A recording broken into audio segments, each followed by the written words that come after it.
पुरानी पुरानी टंकियाँ हैं और कुछ नहीं तो जो बैग्स आते हैं, जो सीमेंट के बैग्स आते हैं उससे भर के रख दीजिए उसको। जो कंडे की खाद बनाते हैं जी, कंडे ले आते हैं, बकेट के अंदर डाल के रोटी फिर वो जो 5-7 दिन 8-10 दिन के अंदर जो उसके अंदर हटा देते हैं, उस पानी को डाल देते हैं, मैं वही और एक वर्मी कंपोस्ट उसके लिए अभी आपको बताते हैं, हम लोग लिक्विड मैन्योर बनाते हैं। उसके बहुत सारे तरीके हैं लिक्विड मैन्योर बनाने के, उसमें आप जो बता रहे हैं वो भी एक तरीका है। वो बहुत अच्छा तरीका है।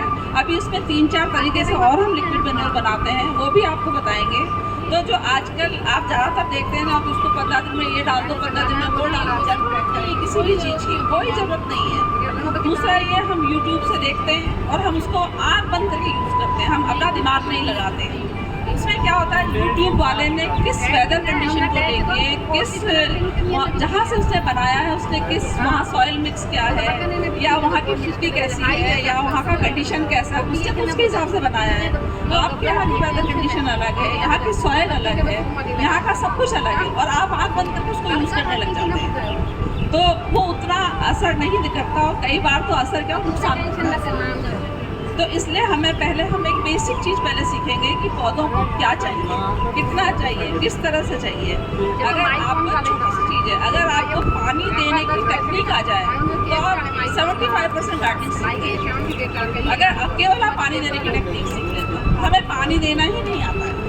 हम सोचते हैं रोज़ पाइप उठाओ और रोज़ पौधों में पानी डालते, पानी लग गया। तो अगर सही तरीके से पानी देने की टेक्निक सीख लें तो हम 75% गार्डनिंग वैसे सीख जाते हैं।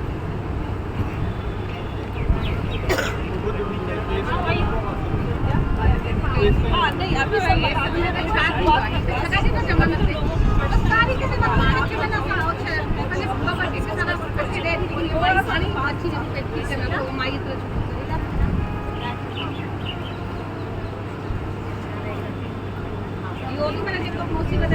बहुत अच्छी खाद भी बनती है और इसका बहुत कुछ बनता है। आप उसको जो केमिकल यूज़ करते हैं अपने घरों में, उस केमिकल से रिप्लेस कर सकते हैं।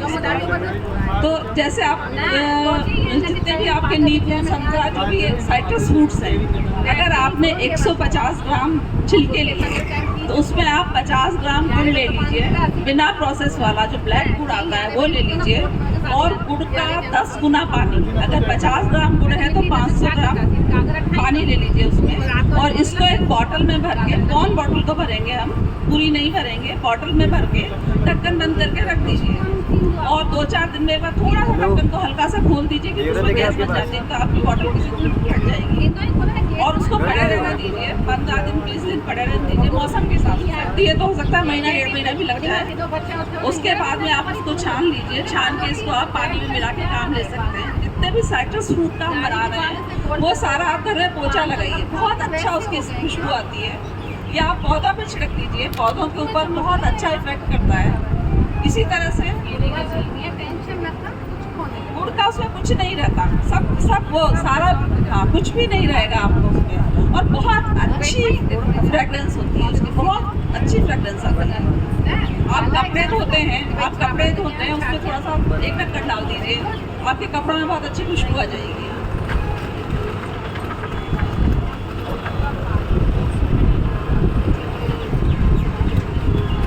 ऐसे ही जो केले के छिलके हैं, केले के छिलके बहुत रिच होता है फास्फोरस, मैग्नीशियम, पोटाश का।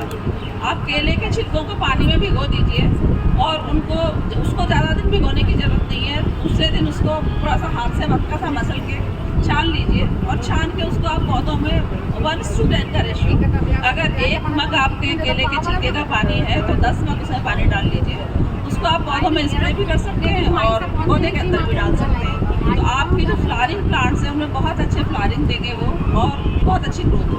नाइट्रोजन कम होता है इसमें, लेकिन पोटेशियम, फास्फोरस बहुत होता है, और मैग्नीशियम बहुत होता है। प्याज और लहसुन के छिलके जो हैं वो इंसेक्टिसाइड का काम करते हैं। उनको आप पानी में भिगो लीजिए, और भिगो के वैसे ही उसको आप स्प्रे करिए। आपके पौधों पे कीड़े मकोड़े जो थोड़े बहुत हैं वो नहीं आएंगे, घर में मक्खी मच्छर नहीं रहेंगे। दूसरा जो प्याज के छिलके हैं उसमें नाइट्रोजन भी होता है, तो वो ग्रोथ के लिए भी बहुत अच्छा है। अभी हम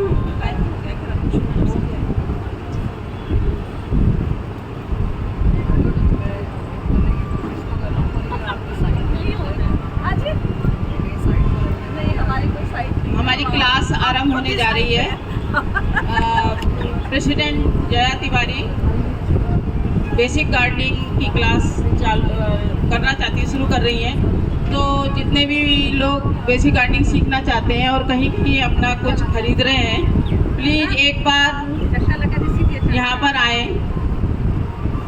यदि आपको बेसिक गार्डनिंग सीखने में रुचि है तो एक बार कार्यशाला में ज़रूर आएँ। अब मैं जया तिवारी को माइक देती हूँ।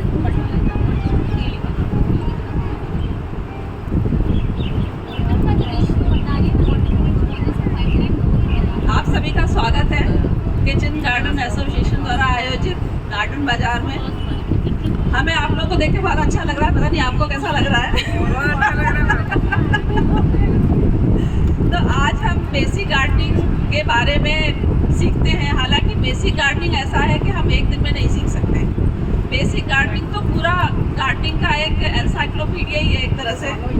तो बेसिक गार्डनिंग अगर हम ये सोचें कि हम 1 घंटे की क्लास में कुछ सीख लेंगे तो हम कुछ नहीं सीख सकते, लेकिन हम छोटा छोटा थोड़ा मोटा आपको बता देते हैं। लेकिन मैं बता देती हूँ कि बेसिक गार्डनिंग में हम क्या क्या सीख सकते हैं और हमें उसके लिए कम से कम भी हम माने तो हमें 6 से 8 सेशन हमें चाहिए इसके लिए, जिसमें कि हम इसको आपको थोड़ा बहुत बता सकते हैं। मैं फिर भी ये दावा नहीं करती कि हम आपको पूरा बता देंगे। तो 6 से 8 सेशन तो हमें चाहिए ही चाहिए इसके लिए। लेकिन हम थोड़ा सा आज का इंट्रोडक्शन शुरू करते हैं यहाँ से। तो हम बेसिक गार्डनिंग में क्या क्या टॉपिक ले सकते हैं पहले मैं वो बताती हूँ। उसके बाद में हम जो छोटी छोटी चीज़ें हैं केवल आज उनको डिस्कस करेंगे। उसके बाद जो डिटेल में अगर हमें जाना होगा तो बाद में हम कभी देखेंगे। तो इसके लिए सबसे पहले तो हमें मिट्टी कैसे तैयार करनी है, बेसिक चीज़ है सबसे पहले कि मिट्टी कैसे तैयार करनी है। सब बहुत प्रॉब्लम आती है लोगों को मिट्टी के लिए, और पता नहीं क्या क्या वीडियो देख के कैसी कैसी मिट्टी बाज़ार से ला रहे हैं, बनी हुई ला रहे हैं लोग। उसका बहुत प्रमोशन करते हैं कि ये मिट्टी है वो मिट्टी है। तो हमें मिट्टी कैसे तैयार करनी है ये देखना है। उसके बाद हमें पौधों का सिलेक्शन कैसे करना है, क्योंकि आपका घर कैसा है, किस जगह है, कितनी धूप आती है, कितनी छाया आती है, आपके यहाँ पर पानी की क्या व्यवस्था है, छत पे रखना है, ज़मीन में रखना है, उसके हिसाब से हमें अपने पौधों का सिलेक्शन अपने घर के हिसाब से करना है। न कि किसी ने हमें कह दिया कि आप तो ऑर्किड ला के लगा दो और आपने लेके पूरे घर में ऑर्किड लगा दिए, जबकि पता है हमारे यहाँ ऑर्किड नहीं चल पाएगा। ठीक है, आपने शौकिया एक पौधा लगा दिया बहुत है, लेकिन हमारे यहाँ नहीं चल पाएगा। तो हमें हमारे यहाँ पौधों का सिलेक्शन कैसा करना है उस पर बहुत ध्यान देना है। नहीं तो क्या होता है हम बाज़ार से पौधे खरीद के लाते हैं, हमारे पौधे मर जाते हैं, फिर हम शिकायत करते हैं कि हमारे तो पौधे चलते ही नहीं हैं। उसमें किसी और की गलती नहीं है, उसमें हमारी गलती होती है। फिर हम देखेंगे वाटरिंग टेक्निक क्या है, पानी हमें कैसे देना है। ये बहुत इम्पॉर्टेंट है कि पानी कैसे देना चाहिए, ये हमें सबको सीखना चाहिए। तो हम वाटर टेक्निक सीखेंगे। फिर उसके बाद है प्लांट न्यूट्रिशन, कि पौधों को क्या न्यूट्रिशन चाहिए। हम लोग ज़्यादातर क्या करते हैं, बाज़ार गए, हमें दुकान वाले ने कहा कि आप सब NPK ले लो, 19 ले लो, 20 ले लो। हम खरीद लाते हैं और लाके सब में हर 15 दिन हम उसमें NPK डालते रहेंगे, या हम लाएंगे पोटाश डाल देंगे। तो हमें उसकी ज़रूरत भी है या नहीं है, हम ये तो देखें कि हमें क्यों चाहिए, हमें नाइट्रोजन क्यों देना है, हमें पोटेशियम क्यों देना है, हमें फास्फोरस क्यों देना है, पौधे को उसकी ज़रूरत भी है या नहीं है, या हमारी मिट्टी में उसकी ज़रूरत है या नहीं है, हम क्यों दे रहे हैं उस चीज़ को।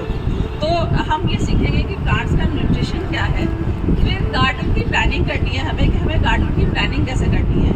आपके घर में कहाँ धूप आती है, कहाँ आपको धूप वाले पौधे लगाने हैं, कहाँ आपको छाया वाले पौधे लगाने हैं। धूप वाली जगह पर अगर आपने छाया वाले पौधे लगा दिए तो नहीं चलेंगे, या छाया वाली जगह पर आपने धूप वाले पौधे लगा दिए, फ्लावरिंग प्लांट लगा दिए तो फ्लावरिंग नहीं देंगे, या आपने फ्रूट भी छाया पे लगा दिया तो नहीं फूल देगा ना फल देगा।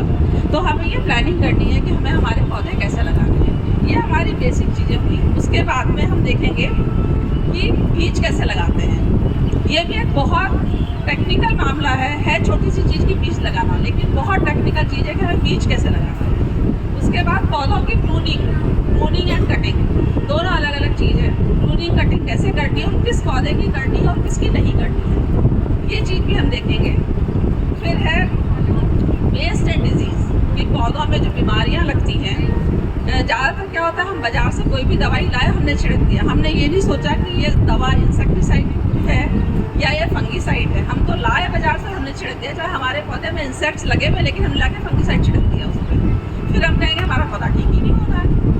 तो ये हमें देखना है कि हमें किस बीमारी के लिए कौन सी दवा छिड़कनी है, क्या उसके लिए ज़रूरी है, और छिड़कनी भी है नहीं छिड़कनी है, या बिना दवा डाले हमारा काम हो सकता है। कई बार ऐसा भी होता है कि हम कुछ होम रेमेडीज़ हैं उनको करें और उससे पौधा ठीक हो जाता है। मैं वैसे यही सजेस्ट करती हूँ कि आप केमिकल कम से कम यूज़ करें। अगर आप घर में गार्डन लगा रहे हैं, होम गार्डन लगा रहे हैं, तो आप केमिकल का यूज़ ना करें या कम से कम करें। बहुत सारी ऐसी चीज़ें हैं जिनसे हम बीमारियों को रोक सकते हैं, और मैं इस पर जोर दूंगी कि आप बीमारी होने से पहले उसको रोक लें, बीमारी को होने ना दें। जब बीमारी हो जाती है, बहुत वो भयानक रूप ले लेती है, जैसे मिलीबग लग गई, वो पूरे पौधे को उसने घेर लिया, फिर हम उसका इलाज करते हैं, तो वो बड़ा मुश्किल होता है। तो आप कोशिश ये करें कि कोई बीमारी पौधे के ऊपर आए ही ना।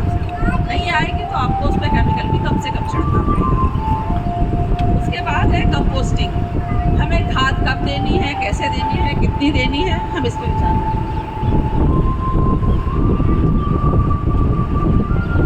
फिर है मल्चिंग। मल्चिंग अभी हमारे यहाँ पे इतना कॉमन नहीं है, लेकिन अगर हम भी मल्चिंग करते हैं, क्योंकि हमारे यहाँ का जो वेदर है वो ड्राई वेदर है, तो अगर हम पौधों पे मल्चिंग करते हैं तो हमारे लिए बहुत फ़ायदेमंद है। हालांकि हमारे यहाँ भी मल्चिंग होती नहीं है, हम लोग बहुत कम करते हैं, पर हमें करनी चाहिए मल्चिंग।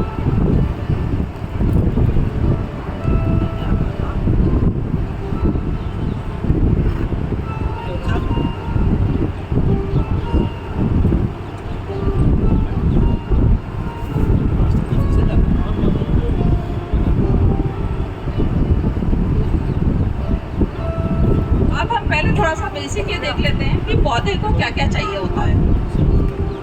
आप सबको पता है कि पौधे को ग्रो करने के लिए हमें क्या क्या चाहिए। कार्बन डाइऑक्साइड चाहिए, ऑक्सीजन चाहिए और हाइड्रोजन चाहिए। तो ये तो हम उसको दे नहीं सकते, हम ऑक्सीजन सिलेंडर को लगा नहीं सकते पौधे के लिए लाके। तो ये तो उसको एटमॉस्फेयर से जितना मिलता है, जैसा मिलता है अपने आप को ले लेगा। उसके बाद हमें चाहिए नाइट्रोजन, फॉस्फोरस, जब उसमें पानी इकट्ठा होता है, नहीं तो पौधा नहीं मरेगा। लेकिन दूसरी चीज़ ये है कि हमें पानी कब देना है। तो पहले तो ये देखिए आपको पौधा धूप में है, छाँव में है। अगर धूप में तो सकता है पानी उसको जल्दी देना पड़ेगा, छाया में तो पानी कम देना पड़ेगा। आप पौधे को देखें, अगर 1 इंच तक उसकी मिट्टी गीली है तो आपको पानी देने की ज़रूरत नहीं है। लेकिन जब भी आप पानी दें, हम क्या करते हैं, पाइप उठाया और धड़ धड़ धड़ धड़ करके दे देते हैं, और 10 मिनट में हमारे पूरे गार्डन में पानी लग जाता है। तो आप ये देखें कि हमें अगर पानी देना है तो पानी नीचे होल तक जाना चाहिए।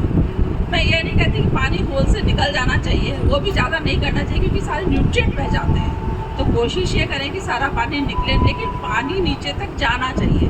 अगर आपका गमला 2.5 इंच खाली है ऊपर से, तो आपने अगर पूरा भर के दिया तो 2.5 इंच नीचे जाएगा ना। तो आप एक बार आपने पानी दिया पौधों में, पूरे में दे दिया, दोबारा आप लौट के फिर आइए, फिर आप दोबारा पानी दीजिए। तो ऐसे जब आप 2-3 बार पानी देंगे तो पानी नीचे तक जाएगा।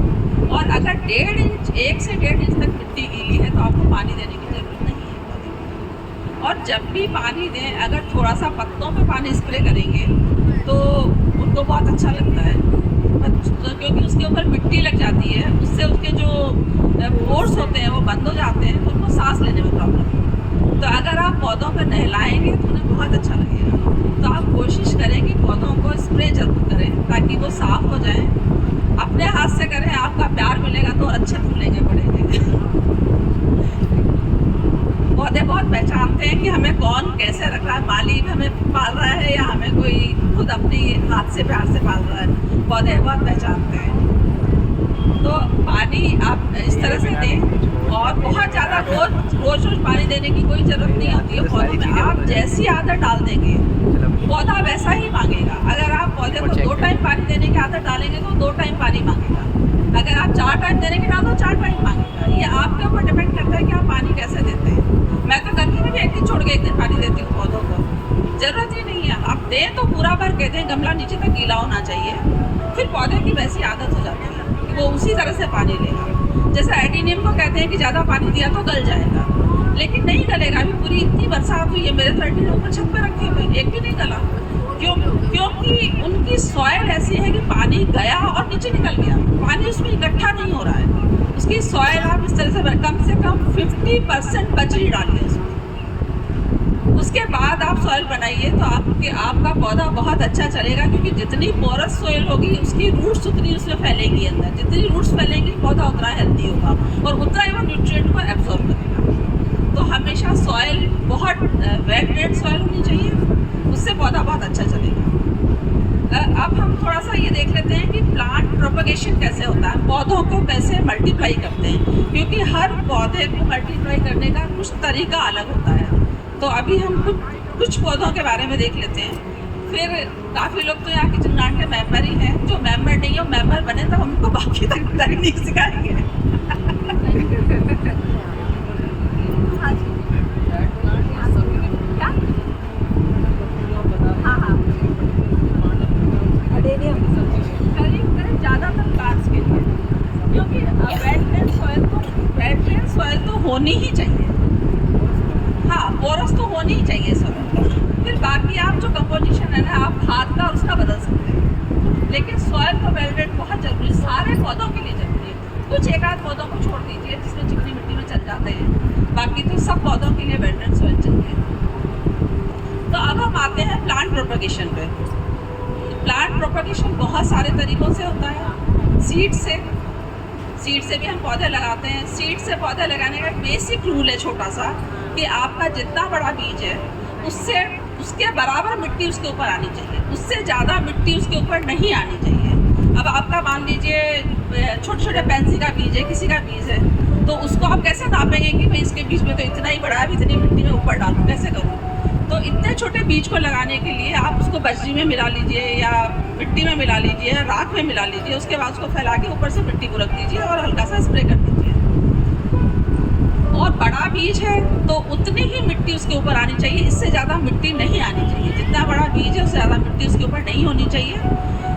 जो सॉइल है वो थोड़ी सी नम होनी चाहिए, बिल्कुल सूखी नहीं होनी चाहिए, ड्राई सॉइल नहीं होनी चाहिए, और हल्का स्प्रे करके थोड़ा सा कहीं थोड़ी सी डार्क प्लेस में रखें उससे उसका जर्मिनेशन जल्दी होगा, और हो सके तो पेपर से ढक दें, उससे वो जल्दी जर्मिनेट होगा, अच्छा जर्मिनेट होगा। जब पौधा थोड़ा बाहर निकल रहा है उसको ऊपर से कवर हटा दें और धीरे धीरे करके उसको धूप में शिफ्ट करें, एकदम से नहीं करें, पहले सेमी शेड में लाएं, उसके बाद में धीरे धीरे करके उसको धूप में शिफ्ट करें जब पौधा बड़ा हो जाए। उसके बाद हम करते हैं कटिंग से पौधों को लगाते हैं। सारे पौधे कटिंग से नहीं लगते हैं, फिर भी बहुत सारे पौधे ऐसे हैं जो कटिंग से लग जाते हैं।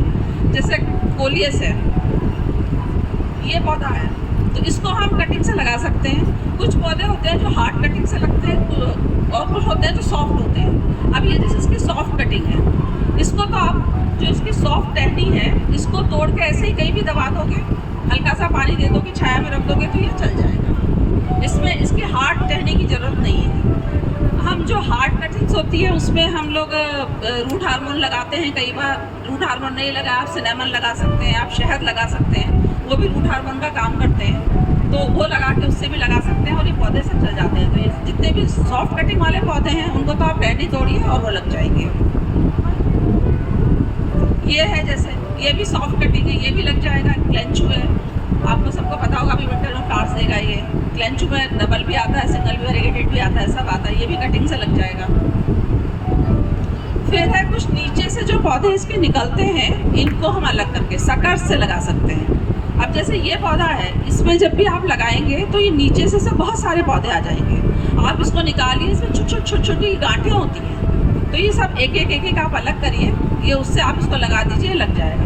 कुछ इसके साथ में साइड में लटक आते हैं कई बार, उनको भी आप निकाल के पूरा नहीं दबाना है, जहाँ पर थोड़ी सी जड़ होती है केवल उतने से को दबाना है। अगर ज़्यादा दबाएंगे तो गल जाएगा, तो केवल जहाँ उसकी थोड़ी सी जड़ है उसको आप दबाइए, दबा के मिट्टी में डाल दीजिए और उसको केवल मॉइस्ट रखिए, लग जाएगा।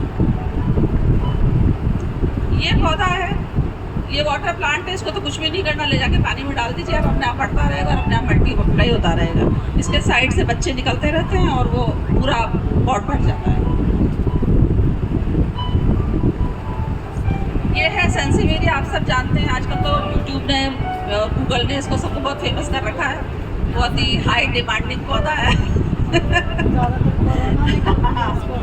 ऑक्सीजन देता है, लोग आजकल अपने बेडरूम में, घरों में खूब लगा रहे हैं। अब इसको आप जरा सा इसमें ऐसे नीचे बहुत सारे हो जाते हैं, जब भी आपको इसको मल्टीप्लाई करना है तो आप इसको निकालिए, अलग करिए और लगा दीजिए। तो ये लग जाएगा। ऐसे ही और बहुत सारे पौधे हैं जो कटिंग से और इस तरह से सकस निकाल के लग जाते हैं। उसके अलावा और बहुत सारी टेक्निक है जिससे हम पौधों को मल्टीप्लाई कर सकते हैं। जैसे बुट्टी बांधना है, अब ये एक टेक्निकल चीज़ है, इसको हम या तो कभी प्रैक्टिकल क्लास में बताएंगे। मैं वैसे बता देती हूँ आपको कि जब बड़े पेड़ होते हैं, कोई फ्रूट ट्रीज़ हैं या कुछ ऐसे हैं, तो उनको चूँकि उनकी कटिंग्स नहीं लगती हैं, उनकी अगर हम कटिंग लगाएंगे तो नहीं लगेगी। तो उसके लिए हम क्या करते हैं, अभी यहाँ कोई पौधा है, उसके लिए हम बुट्टी बांधते हैं। तो जो आपका पेड़ है, आपने उसकी किसी एक टहनी को सेलेक्ट कर लिया और उसकी टहनी को जहाँ से सेलेक्ट किया वहाँ से उसके ऊपर की छाल को उतार दिया। छाल को उतार के उसमें थोड़ा सा रूट हार्मोन लगाया, उसमें मॉस लगाई, थोड़ी चिकनी मिट्टी लगाई और उसको लेके पॉलीथीन से दोनों तरफ से बांध दिया, एयर टाइट कर दिया। बांधने का मतलब है एयर टाइट करना है, उसको एयर टाइट कर दीजिए।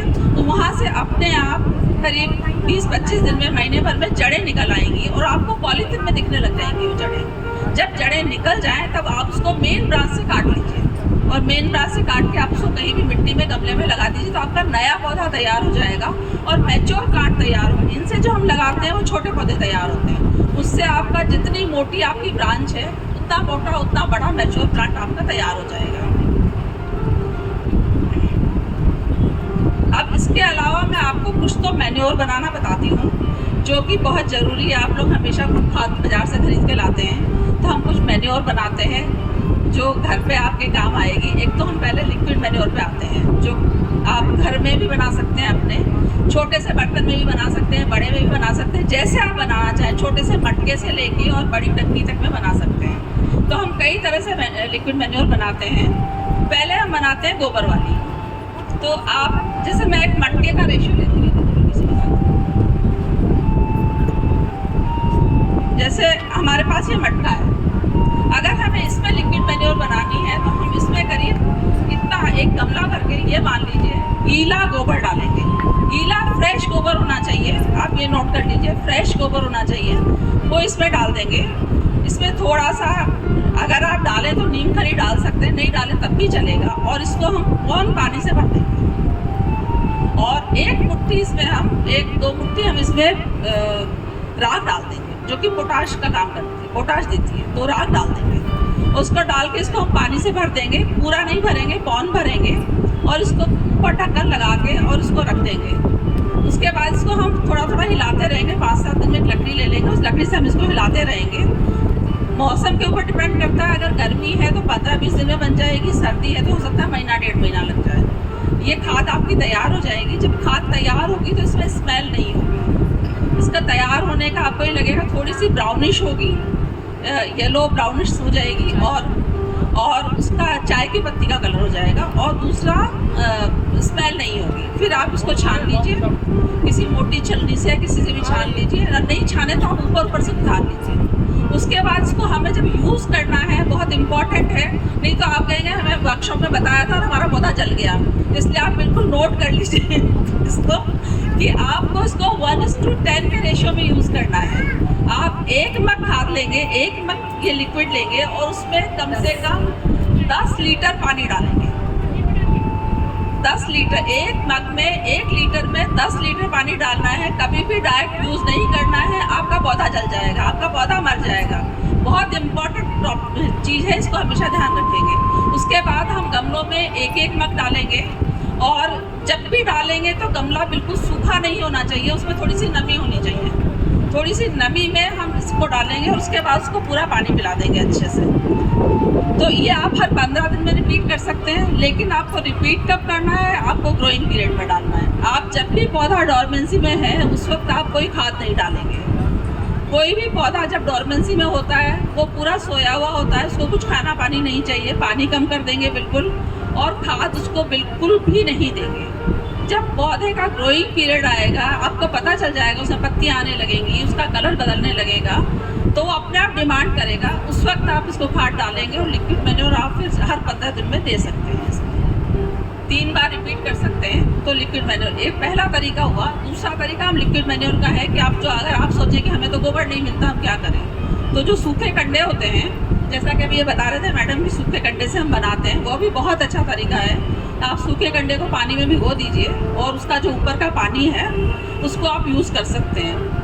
फुल होती है उसमें नाइट्रोजन, बहुत नाइट्रोजन होती है। जो भी आपके लीफी पौधे हैं, हो सकता है फ्रूट ट्रीज में वो इतना आपको फ़ायदा नहीं करेगा, लेकिन जो भी लीफी ट्रीज है जिनके आपको पत्तों की खूबसूरती चाहिए, क्रोटन, कोलियस या और जो भी पौधे हैं, हाँ हाँ, वेजिटेबल्स में जैसा है बता रहे हैं यूज़ भी करते हैं कि वेजिटेबल्स में इनमें बहुत अच्छा है। मैं आपको ये कहूँगी आप एक बार मिट्टी तैयार करें, उस वक्त आप जो सॉइल तैयार कर रहे हैं उसमें आप खाद डालें, उसके बाद आपको कोई खाद डालने की ज़रूरत ही नहीं है। आप केवल लिक्विड मैन्योर डालें और जो और होम रेमेडीज अभी मैं बताती हूँ आप वो सब डालें, आपको ज़रूरत नहीं है खाद डालने की। तो आप गंडे की खाद बना के डाल सकते हैं, ये तो सब जगह मिलते हैं आजकल गंडे, आप ले आइए और उसी खाद बना के डाल दीजिए। उसके अलावा अभी जैसा हम बता रहे थे कि जो भी फ्रूट्स के छिलके हैं वो एक बहुत अच्छा सोर्स है माइक्रोन्यूट्रिएंट का और पौधों के खाने का। तो अलग अलग जितने भी फ्रूट्स के पत्ते हैं, फ्रूट्स हैं, वो सारे आप यूज़ कर सकते हैं, वो सब आप बना दे सकते हैं। जैसे केला अगर हम देते हैं तो पोटाश आता है, जिसमें भी आपको पोटाश की ज़रूरत है, आप उसमें केले के छिलके का पानी डालिए, आप प्याज के छिलके का पानी डालिए। प्याज जो है वो नाइट्रोजन फुल है, उसमें ग्रोथ के लिए प्याज बहुत अच्छा है, आप वो डाल दीजिए, फ्लावर्स के लिए अच्छा है। दूसरा, अगर आप इंसेक्टिसाइड के लिए डालना चाहते हैं तो उसके लिए आप लहसुन, हरी मिर्च, लाल मिर्च और हल्दी, इसको बॉईल कर लीजिए। इसको बॉईल करके और आप इसको छान के रख लीजिए, आप इसका स्प्रे कर सकते हैं, ये आपके इंसेक्टिसाइड के काम आएगा। उसके अलावा मैन्योर लिक्विड में आप एक मैन्योर और बना सकते हैं कि अगर आपको ये भी नहीं मिल रहा तो आप नीम खली, बोन मील अगर आप लोग यूज़ करते हैं तो नीम खली, बोन मील ले आइए, उसको पानी में भिगो दीजिए, या सरसों की खली ले लीजिए, उसको भिगो दीजिए और उसको, लेकिन उसको बहुत डाइल्यूट करना है आपको, क्योंकि सरसों की खली बहुत तेज़ होती है। सरसों की खली, एक जो खली है वो 1 किलो सरसों की खली 100 गमलों में डल सकती है। तो आप ये देखें कि उसको डालना है, और वो भी नाइट्रोजन बहुत होता है उसमें, जैसे जो भी ग्रोइंग चीज़ें हैं उनमें डालें, क्योंकि हमें नाइट्रोजन केवल ग्रो के लिए चाहिए, ग्रो करने के लिए, या फिर चाहिए पत्तों के लिए जिसमें पत्तों का कलर आता है, हमें पत्ते चाहिए, फ्रूट और फल इतना नहीं चाहिए, तो आप उसमें डालें। तो ये आपका हो गया मैन्योर का। इसके अलावा मैं दूसरा मैन्योर नहीं बताऊंगी, वो तो बाजार में बहुत मिलता है, आप वहाँ से कुछ भी ले लीजिए, खूब वर्मी कंपोस्ट मिल रहा है, खूब DAP, NPK सब कुछ मिल रहा है, वो आप बाजार से ले सकते हैं, उसके बारे में मैं डिस्कस नहीं करूँगी। अब कुछ हम देखते हैं इंसेक्ट्स के लिए कि हमें इंसेक्ट्स के लिए क्या करना है, क्योंकि पौधों में बहुत बीमारियाँ आती हैं, तो उसके लिए हमें क्या क्या करना चाहिए। तो कोशिश तो हम ये करें कि पौधों में बीमारी आए ही ना। अगर हम हर 15 दिन में नीम का ऑयल छिड़कते रहें पौधों पे, लिक्विड, उसको थोड़ा सा डाइल्यूट करके 15-20 दिन में आप छिड़क दीजिए। या जो अभी हमने बताया आपको कि प्याज के छिलके हैं, इनको बॉईल करके, प्याज के छिलके, लहसुन के छिलके या लहसुन, इसको बॉईल करके, या नीम के पत्तों को बॉईल करके, इनको आप डाइल्यूट करके आप छिड़कते रहें, तो आपको कोई बीमारी नहीं आएगी पौधों पे। लेकिन फिर भी आ जाए, जैसे मिलीबग बहुत आ जाती है, जिनके भी घरों में गुड़हल है, गुड़हल मिलीबग को अट्रैक्ट करता है, तो अगर गुड़हल है तो मिलीबग आने के चांसेस 90% बढ़ जाते हैं। और अगर आ गया मिलीबग तो उसको हटाना बड़ा मुश्किल काम है। उसकी 1-2 टेक्निक है जिससे कि मिलीबग हटेगा, नहीं तो वो हटता ही नहीं है, आपको पेड़ को लेके ही जाएगा। तो उसके लिए, मिलीबग के लिए आपको क्या, मिलीबग के ऊपर एक वैक्सी लेयर होती है, अगर आप ध्यान से देखेंगे तो उसके ऊपर वैक्सी लेयर होती है, तो उससे वो पौधे को चिपक जाता है। तो हमें केवल एक चीज़ प्रैक्टिकली समझनी है कि हमें उसकी उस वैक्सी लेयर को हटाना है, जिससे कि उसकी पकड़ कमज़ोर हो जाए पौधे से। उसके बाद आप जब कोई भी दवा छिड़केंगे तो नीचे गिर जाएगा और अपने आप मर जाएगा। अगर वो नीचे गिर गया तो आपको मारने की ज़रूरत नहीं है, वो अपने आप मर जाएगा। तो उसके लिए हमें क्या करना है कि उसकी वैक्सी लेयर ख़त्म हो जाए, उसके लिए हम कोई भी, या तो हम थोड़ा सा जैसे ये हैंड वॉश आता है, चूल्हे की आग से कुछ नहीं होगा, हैंड वॉश आता है, हैंड वॉश ले लें, थोड़ा सा हैंड वॉश को पानी में मिला के, या लिक्विड सोप ले लें, या सिरका ले लें, या आफ्टर शेव ले लें।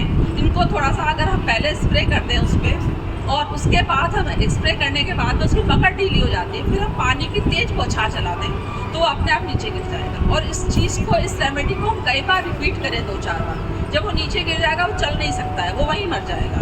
वो ऐसा नहीं कि वापस आपके पेड़ के ऊपर चढ़ जाएगा, वो नहीं चढ़ेगा। तो हम ये चीज़ें कर सकते हैं। इसके अलावा आप कितना भी इंसेक्टिसाइड छिड़क लीजिए, मिलीबग नहीं जाएगा। तो अगर हम ये सोचते हैं कि हम इंसेक्टिसाइड छिड़क के मिलीबग को मार देंगे तो नहीं मार सकते। आपको उसको उस पे से हटाना पड़ेगा और फिर भी नहीं हट रहा है तो आप उसको उस टहनी को काट के फेंक दीजिए। बाकी इसको हटाने का कोई और तरीका नहीं है ये पकड़ना है।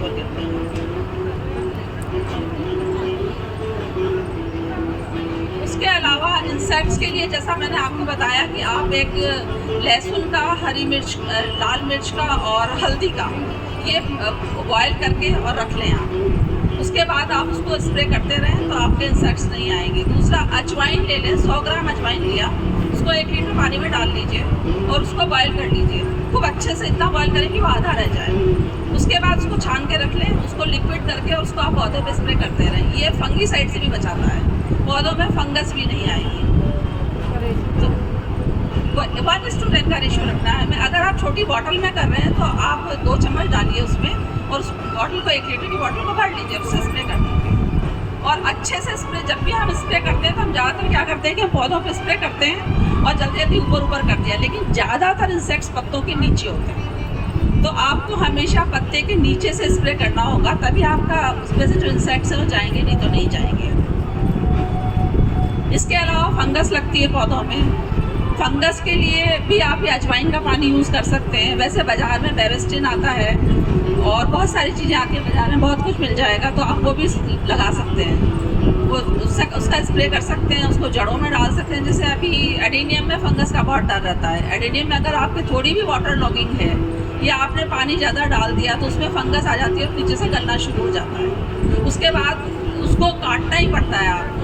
हालांकि एडेनियम ऐसा पौधा है कि वो बच जाता है, उसको आप जहाँ तक फंगस लगी है वहाँ तक काट दीजिए, थोड़े दिन उसको बाहर छाया में रख दीजिए 5-7 दिन। उसके बाद उसको फंगीसाइड में डिप करके वापस लगा दीजिए, वो लग जाएगा, वो मरता नहीं है कभी भी। लेकिन फंगस आती है इसलिए कि उसमें पानी अंदर इकट्ठा रहता है और उससे उसकी फंगस आती है। तो कोशिश करिए कि बरसात के टाइम पे जब पानी बहुत, तब हम एक बार फंगीसाइड डालते हैं, थोड़ा सा पिंच करके एक गमले में पिंच फंगीसाइड डालते हैं, तो उससे वो फंगस नहीं लगेगी उसमें। और आप बताइए आप लोगों को किस चीज़ में इंसेक्ट्स की प्रॉब्लम है तो उसको भी ले लेते हैं। अच्छा, चींटियां नहीं आ जाती हैं नीचे? हल्दी चींटियाँ आ जाती हैं। चींटियाँ तो मतलब हमने भी बहुत कोशिश कर ली पर जाती नहीं। हालांकि कहते हैं हल्दी डाल दो, आटा डाल दो, सब कुछ डाल, लेकिन नहीं जाती हैं चींटियाँ। जाती हैं मतलब उसका कोई ज़्यादा, हमने बहुत कुछ करके देख लिया, लेकिन जब जाना होता है उनको तभी जाती हैं। हाँ, दीमक हो सकती है तो इसलिए उनके लिए भी चींटियाँ आती हैं। तो आप दीमक का ट्रीटमेंट कर सकते हैं तो चींटियाँ अपने आप चली जाएंगी। अदरवाइज चींटियाँ हमने बहुत कुछ करके देख लिया पर नहीं जाती हैं।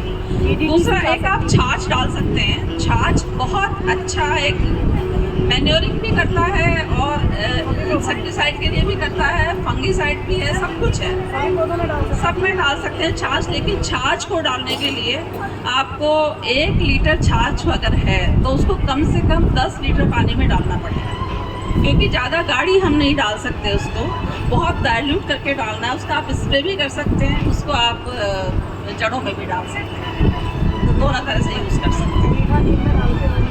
मीठा नीम में डालिए, क्योंकि मीठा नीम को एसिडिक सॉइल चाहिए, तो उसमें हम थोड़ा सा मीठे नीम को, हरी मिर्ची अगर आप लगा रहे हैं उनको एसिडिक सॉइल चाहिए, तो उसमें, या गुड़हल है, गुड़हल को इनको एसिडिक सॉइल चाहिए होती है, उनमें मोगरे को भी एसिडिक चाहिए, तो उसमें अगर आप डालेंगे तो बहुत अच्छा इफेक्ट आएगा। जिसको भी एसिडिक सॉइल चाहिए उसको हम थोड़ा सा एसिडिक बनाने के लिए उसमें छाछ डाल देते हैं। नींबू भी डाल सकते हैं, थोड़ा सा हल्का सा नींबू को पानी में डाल के भी डाल सकते हैं, तो उससे फ्रूटिंग भी अच्छी होती है, फूल भी अच्छे आते हैं। इसके अलावा और बताइए आपको क्या आपकी प्रॉब्लम पूछे, फिर हम आपको एक होम।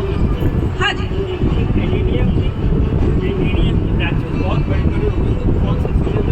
एक बार आगे बताएंगे प्लीज, थोड़ा आगे। एडेनियम का वैसे बहुत अलग से टॉपिक है, लेकिन आपकी प्रॉब्लम बताते हैं। ब्रांचेस बहुत बड़ी हो गई। हाँ जी, they are hanging like anything, तो कब प्रूनिंग करना चाहिए? What is the season behind it? Adenium की प्रूनिंग हम 2 टाइम करते हैं। या तो हम अभी अक्टूबर में करते हैं, क्योंकि नवंबर एंड दिसंबर में वो डोरमेंसी में चला जाएगा, उसके बाद उसमें ग्रोथ नहीं होगी। तो या तो हम अभी अक्टूबर में करते हैं या फिर हम जनवरी एंड में करते हैं। क्योंकि वो डॉर्मेंसी में होता है। जनवरी एंड फरवरी में वो डॉर्मेंसी से बाहर आएगा, तो हम डॉर्मेंसी में बाहर आने से पहले उसमें कटिंग कर देंगे, तो जो भी वो डॉर्मेंसी से बाहर आएगा वो फ्लावरिंग के साथ बाहर आएगा। तो अक्टूबर में कर सकते हैं। अब अक्टूबर में कर सकते हैं, लेकिन अक्टूबर में केवल अभी पत्ते आके रह जाएंगे। और अगर आप फरवरी में करते हैं तो उसी वक्त आपके फूल आ जाएंगे। लेकिन जब भी आप कटिंग करेंगे पानी थोड़ा रोक दें, और उसका जहाँ भी आपने कटिंग की है उसको सील करना बहुत जरूरी है। अच्छा, सील किससे? उससे सील आप हल्दी से कर दीजिए, सिनेमन से कर दीजिए, नहीं तो जो पंचर जोड़ने की ट्यूब आती है उससे कर दीजिए, मतलब किसी से भी कर दीजिए, लेकिन आपको उसको सील करना, या फिर फंगीसाइड से कर दीजिए, नेल पेंट से कर दीजिए। हाँ, उसको सील करना जरूरी है। फेविकोल भी also पानी मत दीजिए, पानी मत दीजिए, पानी रोक दीजिए उसका। तो मैं तो ये प्रेफर करती हूँ कि आप जनवरी एंड में कटिंग करें, जब वो डॉर्मेंसी से बाहर आने वाला। लेकिन अगर आपको अभी लगता है कि हमें अभी करनी, तो अभी भी कर सकते हैं, अभी भी टाइम अच्छा है, कर सकते हैं इसको। और जनवरी एंड में जब हम करते हैं थोड़ा सा पहले उसमें एप्सम सॉल्ट डाल देते हैं, उससे कि वो डॉर्मेंसी से बाहर आने की कोशिश करता है। उसी वक्त उसकी कटिंग कर देते हैं तो वो फ्लावरिंग के साथ बाहर आता है। फ्लावरिंग से आता हाँ, और उसी वक्त फिर उसमें मैन्यूरिंग करें। है। या मैम अगर आपको ग्राफ्टिंग करनी है तो आपको फैब में करना चाहिए। ग्राफ्टिंग तो there already many plants there, they have grown.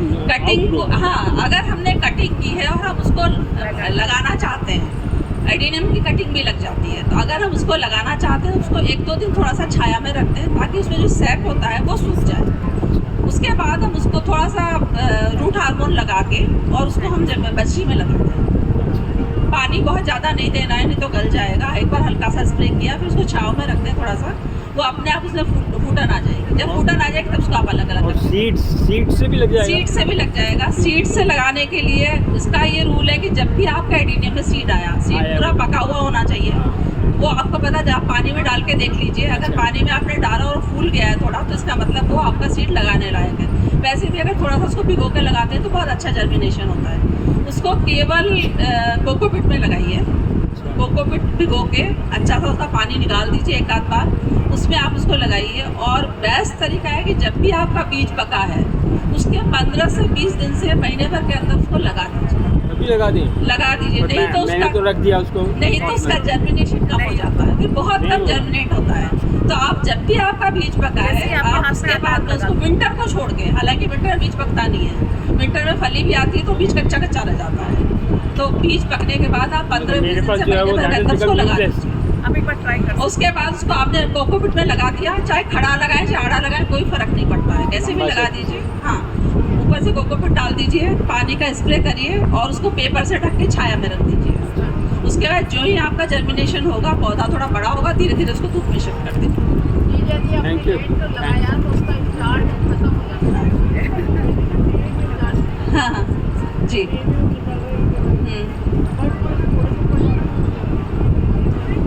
धूप में रखा है, नहीं जल तो आप उसको धीरे धीरे करके शिफ्ट करिए। हाँ, धीरे धीरे करके उसको धूप की साइड, अभी एकदम से धूप में मत रखना, अभी नहीं निकालना है, थोड़े बड़े हो, जब तक 2-2.5 इंच का पौधा नहीं हो जाता तब तक उसको थोड़ा थोड़ा बड़ा होने दीजिए। अभी शिफ्ट नहीं करें। हाँ है अब एक बार हम पहले आपको जो किचन वेस्ट होता है उससे मैन्योर बनाना बताते हैं। उसके बाद में आप लोगों के अगर कोई क्वेश्चन है, क्योंकि बेसिक गार्डनिंग का टॉपिक इतना बड़ा है कि हम इसको कवर नहीं कर सकते, तो बेटर है कि हम आपके क्वेश्चंस ले लें कि आपको क्या क्या प्रॉब्लम्स हैं, तो उससे एक बार हमारा काफ़ी कुछ कवर हो जाएगा। क्योंकि इसमें मतलब कोई लिमिट ही नहीं है इसकी कि बेसिक गार्डनिंग में क्या बताएं। तो इसलिए पहले हम किचन वेस्ट से हम मैन्योर कैसे बना सकते हैं, क्योंकि किचन वेस्ट से 90% किचन वेस्ट ऐसा है जिसकी कि मैन्योर बन जाता है। हम जो कचरे की गाड़ी में इतना ब्लैक मोल्ड फेंक देते हैं वो सारा हमारे यूज़ हो जाएगा। उससे 2 फायदे होंगे, एक तो नगर निगम को कम मेहनत करनी पड़ेगी, कम कचरा जाएगा, और दूसरा हमें फ्री की खाद मिल जाएगी। तो मैं गायत्री जी को इन्वाइट करती हूँ। गायत्री जी हमारी एग्जीक्यूटिव मेंबर हैं और जॉइंट सेक्रेटरी हैं, तो ये आपको किचन वेस्ट से खाद बनाना बताएंगे। तो आप सब लोग देख लें। नमस्कार, आप सभी का स्वागत है। पहले तो ये देखें, ये मेरी घर की बनी हुई खाद है, बिल्कुल इसमें कोई किसी तरह की बदबू नहीं है, किसी तरह का वो नहीं है। पूरी तरह से सब्जियों के छिलके और फलों के छिलकों से बनी हुई है। करोगे शाम को? ये देखो पूरी बिल्कुल मिट्टी जैसी हो गई, इसी फॉर्म में रहती है ये। और इसको देने के बाद आपको कुछ देने की जरूरत ही नहीं रहती। ये देखिए पूरी खाद है, किचन वेस्ट से खाद है। क्लास से फ्री होती है आधी घंटे में कर दोगे? और उसी का मैं तरीका बताती हूँ आपको कैसे बन सकती है। हमारी से मैडम बोल रही है पौधे की क्लास ये में आई है। पहले आप ये लगे एक मटका लें इसका ना, आप अगर प्लास्टिक का वो गमला लें 12 इंच का, वो भी ले सकते हैं। इस तरह से छेद करेंगे उसमें, जैसे नीचे भी छेद होना चाहिए, चारों तरफ छेद होना चाहिए। छेद करने का मतलब ये है इसमें ऑक्सीजन घूमनी चाहिए। जो हम डालेंगे इसमें वेस्ट डालेंगे उसको पूरी तरह से छेद आप इसको गीला करके स्क्रू से कर लीजिए, या वो सॉर्टिंग आती है एक इलेक्ट्रिक वाली, उससे भी कर सकते हैं। ये तो हमने गीला किया और स्क्रू से छेद हो गए इसमें। तो हमें इसमें खाद बनाने के लिए ग्रीन पार्ट और ब्राउन पार्ट दोनों की ज़रूरत होती है। ग्रीन पार्ट तो हो गए हमारे सब्जियों के, फलों के छिलके, जितना भी वेस्ट है, आटे का चौकर है पर, और ये ब्राउन पार्ट हो गया हमारा मिट्टी, ये सॉयल, और ये हम गत्ते के टुकड़े भी डाल सकते हैं, इसमें कागज़ भी डाल सकते हैं। तो सबसे पहले हम इस छेद को कवर करेंगे। एक ज़रूरी बात, इसको रखने के लिए हमें ना एक बर्तन चाहिए ताकि उसमें फिक्स हो जाए, क्योंकि जो हम इसमें डालेंगे सब्जियों के छिलके विलके वो गलेंगे, मॉइस्चर आएगा तो उसका पानी गिरेगा और उसका पानी नीचे उसमें इकट्ठा होना चाहिए। वो आपका इतना बढ़िया वो फर्टिलाइज़र है, वो आप पौधों में डालेंगे तो पौधों को जैसे अमृत मिल जाएगा। उसका भी यही रेशो होता है, जितना इसमें पानी इकट्ठा होगा उसका 1:10 का रेशो होता है। 1 मग का पानी हो तो आप 10 मग मिला के उसको पौधों में डालें, वो बात की बात है। पहले हम इसको बनाते हैं, इसको कैसे बनाएंगे। तो मैं पहले इसमें ये लेयर लगाती हूँ इसमें, ये देखिए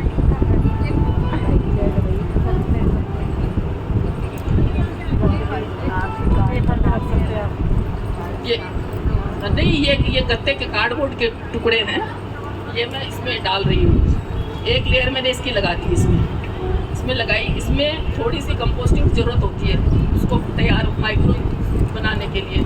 अब मेरे घर की बनी हुई खाद है इसलिए मैं इसको डालूँ। अगर आपके पास घर की बनी हुई खाद नहीं है तो आप वर्मी कंपोस्ट भी बाज़ार से लेके डाल सकते हैं। तो एक लेयर मैं इसकी लगा रही हूँ।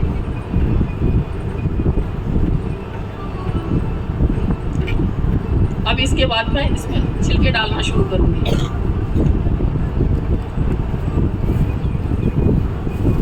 इसमें सारे सब्जियों के छिलके, लौकी के, तोरई के, फलों के, प्याज के, जो भी हैं डाल सकते हैं। एक लेयर हम इसकी लगाएंगे धीरे धीरे,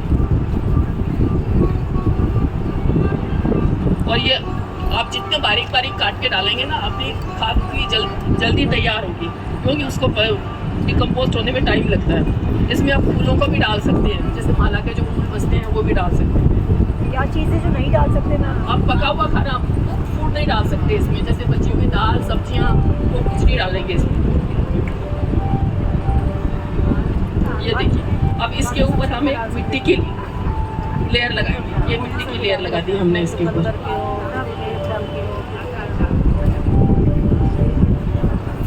फिर एक ब्राउन पार्ट डालना है हमें। तो ये पेड़ के सूखे पत्ते, जो ये अपने पेड़ों पे जो भी पत्ते गिरते हैं, अभी जब गर्मी में हवा चलती है तो पेड़ के पत्ते इकट्ठे करें आप और उनको पत्तों की खाद के रूप में यूज करें। तो मैं तो यही करती हूँ, अपने सारे पेड़ों के पत्ते जो हो जाते हैं उनको इकट्ठे करके और इसमें यूज करती हूँ, और पत्तों की खाद भी बहुत अच्छी मिल जाती है। हाँ, सूखे पत्ते और भी अच्छा, जो भी पत्ते आसपास हो नीम के पत्ते तो और भी अच्छा। इसमें चाय पत्ती भी उबली हुई, जैसे बनी हुई चाय है, और चीनी, अगर चीनी डालते हैं वैसे भी धो के डालनी चाहिए, उसकी भी एक लेयर लगा दी। नहीं, चाय की पत्ती धो के सुखा ली थोड़ी सी, फिर वो डालें, और बस देखिए। नहीं, बिना उबली डालने की जरूरत ही नहीं है ना, आप डालें, बिना उबली क्यों वेस्ट करें। ये जो चीज़ें आपकी वेस्ट हो जाती है उसके ऊपर बनाई जा रही है, और नहीं, क्योंकि आपके किचन से कचरा नहीं निकलना चाहिए, किचन से जीरो वेस्ट जाना चाहिए। कागज वागज आए वो अलग बात है। फिर दूसरी बात ये है, अगर आपकी फैमिली छोटी है, आपके कम सब्जियां निकलेगी, तो आप उसमें वीकली डाल सकते हैं। एक डिब्बा बना लीजिए, सब्जियों के छिलके विलके सब उसी में डालें। और नहीं, फंगस नहीं आती। अब थोड़ा ध्यान रखिए, बंद डिब्बा बनाइए। और अगर आपकी फैमिली बड़ी है तो आपका 3 दिन में ही डिब्बा भर जाएगा, उसमें फिर आप तीसरे दिन डाल दीजिए। ये प्रोसेस किया मैंने, इसके बाद फिर इसमें मिट्टी डाली मैंने।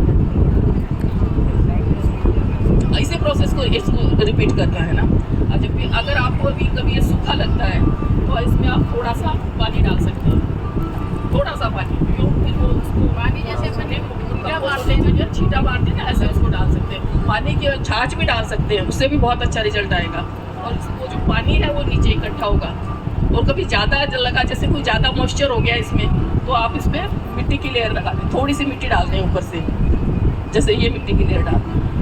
अब मैं जिसमें ये और डाल दी थी एक बार, ये सेकंड लेयर बना रही हूँ। ऐसे ऐसे ना, ऐसे ऐसे जब आपका ये भर जाएगा मटर, अच्छा इसको फिर आप ना चलाते भी रहें, एक मिनट उलट पुलट करते रहें ताकि इसमें एयर पास होती है। और फिर क्या डिकम्पोस्ट होने में जो जल्दी होगा ये।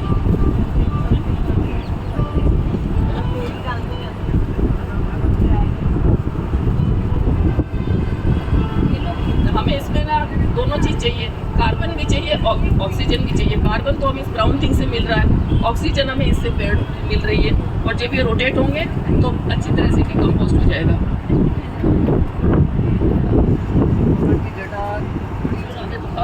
खाद तो पूरी डालूँ मैं, बाकी तो पूरी डालूँ।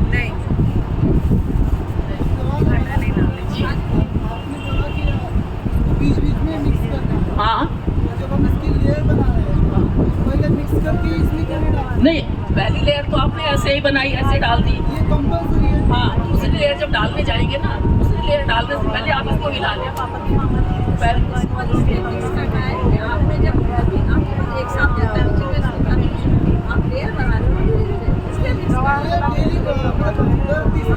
इसमें लेयर बनानी है।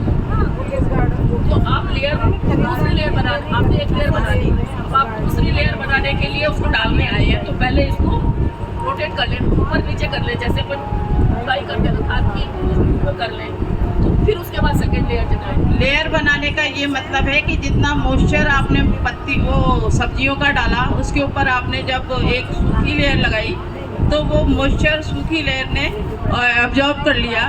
और जब उसने एब्जॉर्ब कर लिया तो वो प्रोसेस शुरू हो गया।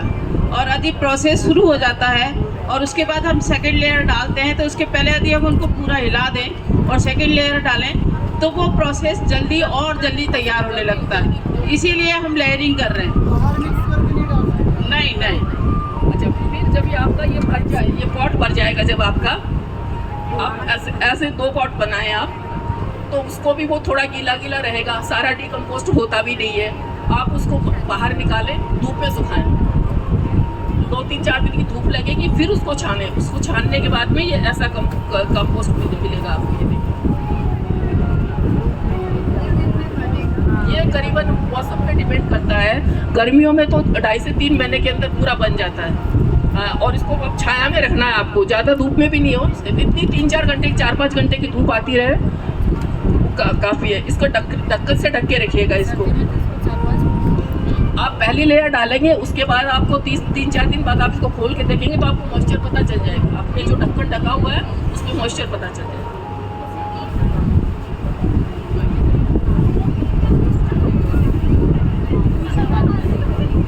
तो हाँ बोलिए।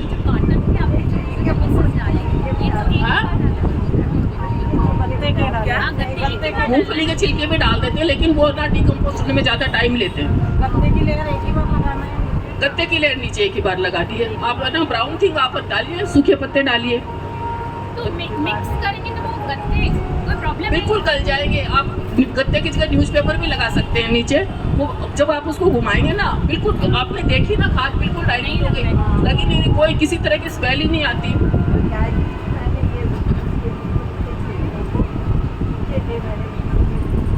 हाँ हाँ, आप अगर सब्जी थोड़ी और बारीक बारीक काटेंगे तो आपकी 2 से 2.5 महीने में जल्दी हो जाएगी। लेकिन हम चाहते हैं कि आप इतनी जल्दी नहीं करें, क्योंकि यदि वो खाद पूरी तरह पकी नहीं और उसमें कोई कीटाणु रह गया, मतलब कोई फंगिसाइड तैयार हो गया, तो आपके पौधे खराब भी हो सकते हैं।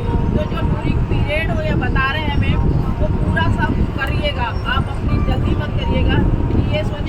जो लोग अंडा खाते हैं, जो अंडा नॉनवेज खाते हैं, वो अंडे को भी चूरा करके इसमें डाल सकते हैं, वो भी बहुत अच्छी खाद बन जाएगी।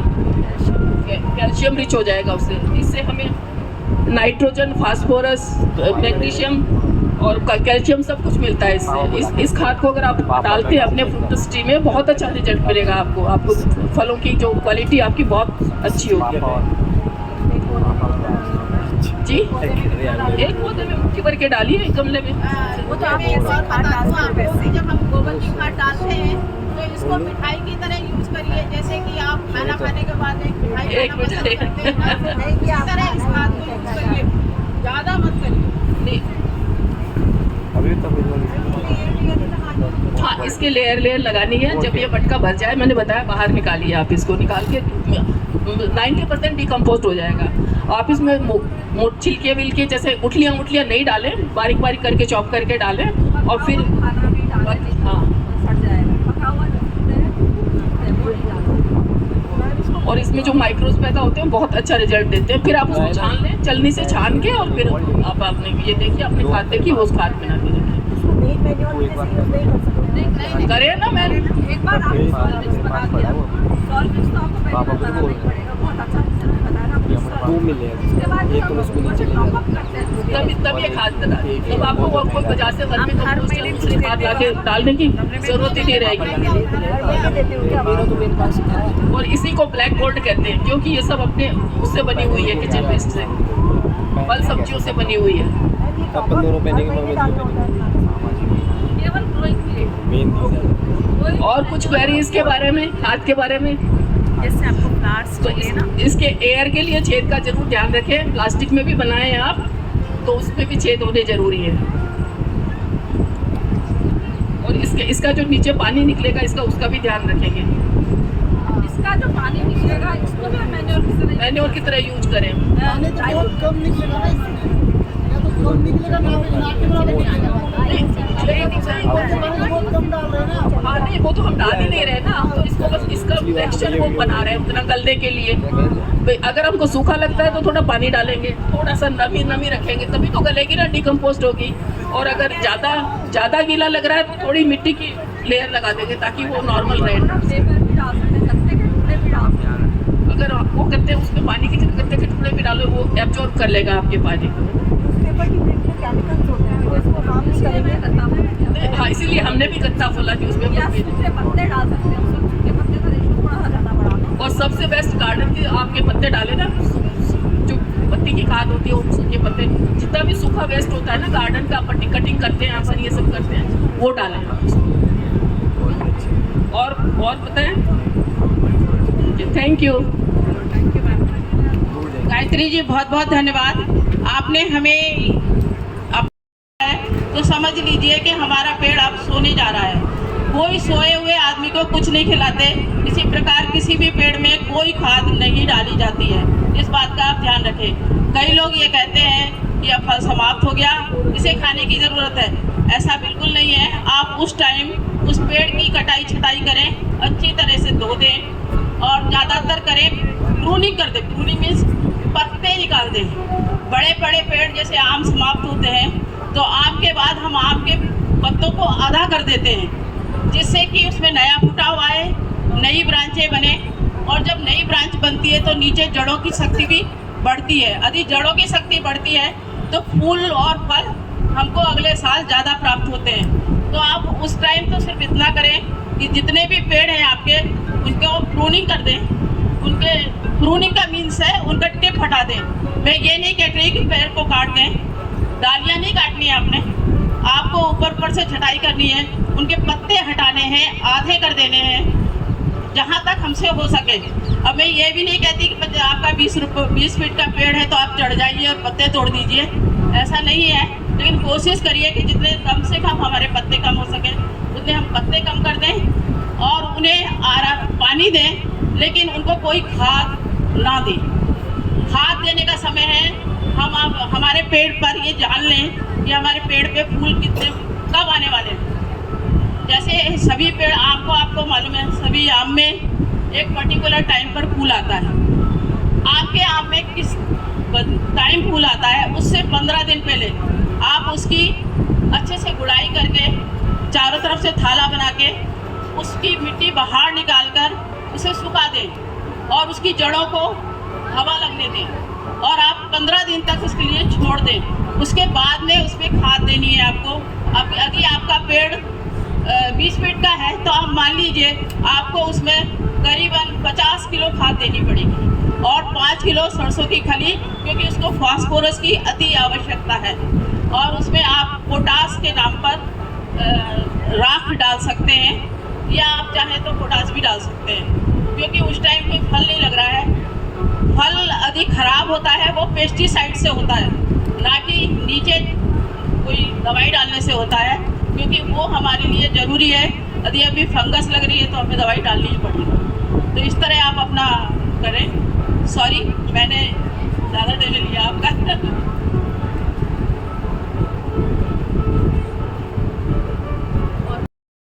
कोई भी पेड़ जो 4-5 साल से लगा है तो आप ज़रूर रिपोर्टिंग करिए, क्योंकि वो जो मिट्टी में जितने भी मैन्यूर था, जितनी भी उसमें प्रोटीन था या जो भी खाद था, वो पौधा खा चुका है।